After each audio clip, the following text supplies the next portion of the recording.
Not again.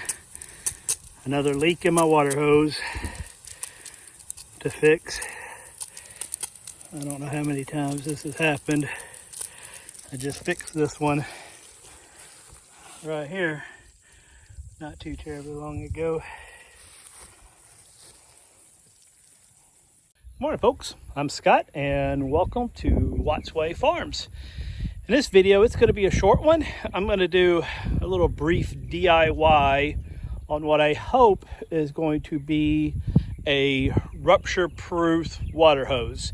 If you're like me and you do any sort of rotational grazing or regenerative farming, water hoses are just a part of your life, having to deal with water hoses to get water to your animals. Now I've seen it, you've seen it in some of my other videos. I've got the in-ground hydrants installed that puts water, in some places on the farm, and I plan on installing some more of those this fall. But you're still ultimately, to get that last, couple hundred feet from the hydrant to wherever the animals currently are at, to get the water to them. And as you saw in my intro, leaks are just a way of life. And I guess unless you only leave the water on while you're actually using it, which I don't, because I try to make things as easy on me as possible. So I use a lot of float valves and whatnot, so things just leak. Now I've tried different things. I've bought the cheap water hoses, I've bought the industrial water hoses. I actually, way back behind me, way up at the road where my meter is at, I actually put a pressure reducer in and turned the pressure down here to about 40-50 pounds, and that made a good impact, or somewhat of an impact. But as you see, you still have a challenge of, they just rupture. I don't know if it's the heat or the constant pressure, but I suspect it may be some of both. But the water hoses just don't like. So I think what I've found is what I'm hoping will be a rupture-proof water hose. Now this is not an original idea. If you're into other YouTube videos from farmers, Jordan Green at Farm Builder, he did a bigger video on making a sow water and referenced this hose that he did. Didn't go a lot of detail on it, but that's what I'm doing. Now he mentioned on his that he likes it because where he's at, it gets very cold, and this type of hose is good and doesn't crack in the freezing temperatures. Where I'm at down in South Central Alabama, I don't have that issue, but we have the heat, and I think this thing will sustain the pressure. So let me show you what I got. So on Amazon, I purchased a 250 foot spool, I guess, of this air hose. It's a 3/8 inch inside diameter, so not huge. And I think, but 300 pound PSI, I think that'll more than handle the built up pressure that comes from being always on. I don't think you'll get the same amount of water flow as you do from, the 3/8 inch, the 3/4 inch, or the 5/8 inch water hoses you get at like Lowe's or Tractor Supply. But my guess is that this will hold up. Now the parts for this are pretty simple. You've got the water hose. I've got 2 brass male fittings and 2 brass or female fittings and 2 brass male fittings, the barbed and the Kita, and there's a lot of these to choose from on Amazon. I'll put the exact links in the description. Like I said, on a previous video, I'm not an Amazon affiliate. I just find it a lot more convenient to buy from Amazon, so I just give you all the links. The key to look for in this is to make sure this barb matches the inside diameter of your hose. These come in various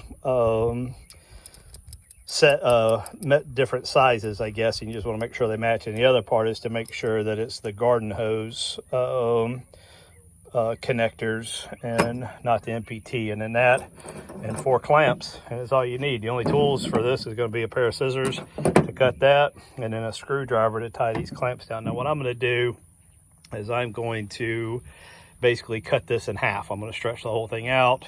It's 250 feet, so that should give me 2 125-foot water hoses as a result. All right, so I've stretched the hose all the way out. Now I just need to start at this end and go till or at these 2 ends I should say, and then go until I get to the middle.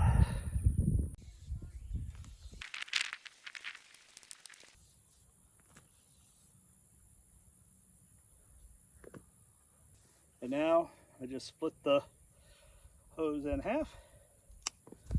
I now have 2 125-foot pieces of hose. So I went ahead and separated the hoses. So I made sure that I got the right ends on the right ones. And also they came crimped up. I just cut that little bit off just to make it, I guess, the ends a little better. So now it's just a matter of putting the clamps on.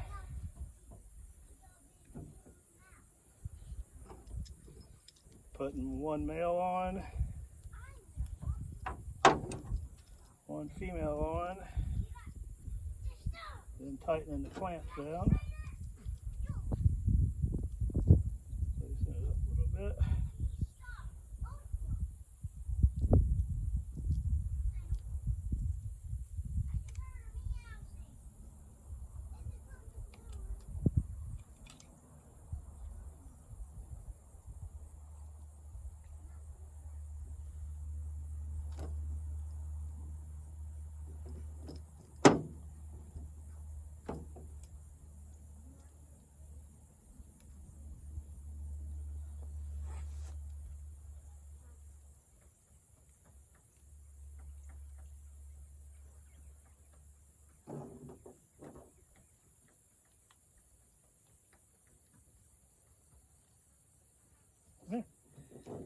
And that one is done. And then repeat on the other side and have 2 hoses. All right, so 2 125-foot each water hoses. I only need 1 right now, so I coiled this one up. This one I just put back on the spool, so it'll be ready when I do need it, which will be pretty soon. So let's see if it works. All right, so here it is connected. The water is on. I've drained the air out of it. I put this little valve on it and just left it closed for a few minutes to build up some water, or some pressure. But it looks like it's leak free. Now, as I expected, a little less water flow than you probably get with these big 3/4 inch hoses, but like I said, I use the little autofill valve, so really I just need it to fill the waters up and then just keep them topped off as the animals drink. So I think this worked. All right, so the hose is doing its thing. It's filling that water back up in the piglet pen, and it runs, and it does join up to a water hose right there. The valve for this is on the other side. You can kind of see through there where their water is, and that's where it runs around. So it seems to work, but let's look at a couple numbers and see if this makes sense. So I actually have a few notes that I wrote down on the cost of this, and then comparing it to the commercial equivalent, if you will. So this 250 foot of 3/8 inch inside diameter air hose cost me $151.25 from Amazon. The brass male couplers, 2 of them, were $7 total, and then the brass female couplers were $13.95 each. So The total of that is $172.20 from Amazon. So I made 225-foot hoses out of that. So that totals $86.10 each, or approximately 68 cents per foot. Now, most of my DIY that I try to do around here is stuff that, you know, there's not something commercially readily available, or I'm trying to save money because what's commercially readily available is just crazy expensive in my opinion. So in this case, I looked at both Tractor Supply. A 100-foot heavy duty water hose is $69.99, so $70, or that would be 70 cents a foot. At Lowe's, it's a bit cheaper. Their 100-foot heavy duty hose is $64.98, so $65, or 65 cents per 100 foot. So I'm actually right in between those at 68 cents per foot. But my thought is, I really do believe that this is going to hold up so much better than the hoses that I get in Lowe's. I mean, the amount of money I've spent on connectors and, you know, the little joiners for water hoses will make this worthwhile. So anyway, hope you all enjoyed this video. If you did and you found something useful, I'd appreciate a thumbs up on that. That kind of helps the YouTube algorithms, I've been told, to get this out to more people. Again, shout out to Jordan Green at Farm Builder. This was his idea. I'll put a link in the description to his video on this, because that hog water or sow water that he built might be something you're interested in. Plus, I'll put the Amazon links to everything that I used on this. So again, thanks for checking my video. Hope to see you back here real soon.